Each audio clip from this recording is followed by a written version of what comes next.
We continue to hear from former tenants of the district apartments in Greensboro. That is the apartment complex where tenants had to evacuate quickly and suddenly due to some extreme safety concerns.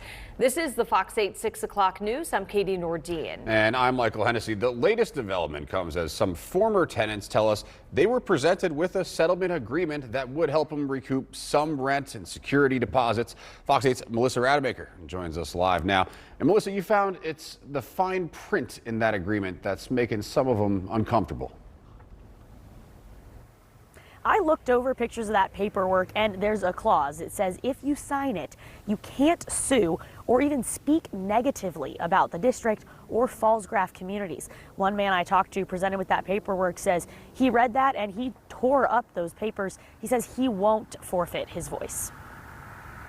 For me, it's heartbreaking in that they're essentially asking people to give up their right to ask for help. Lawrence Price says after getting a mass text message saying the district reps would be back at the site of the empty building Friday, he knew he had to show up.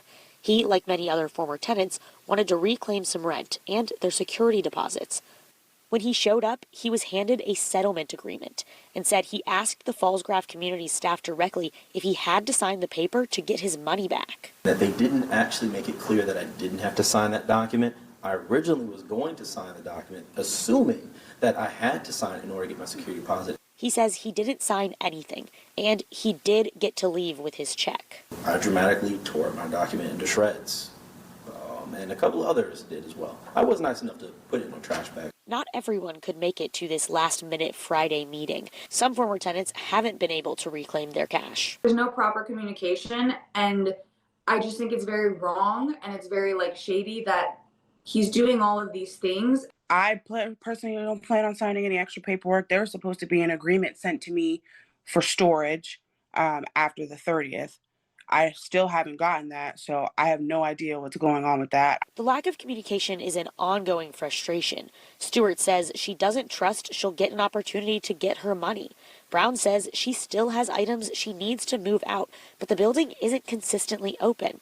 And now they are even more irritated. They're being asked to keep that frustration to themselves. The college kids and low-income families are a group of people that people think that they can just bully. They think they can just bully and kind of kick to the curb because they don't have the power and money to do sort of things. But we have the numbers. We have the numbers and testimonies and people that are going through this.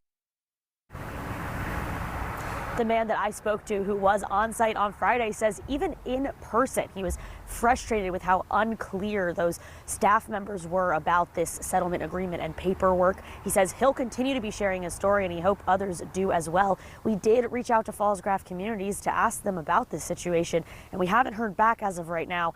And to date, we've actually never gotten a response from this management company.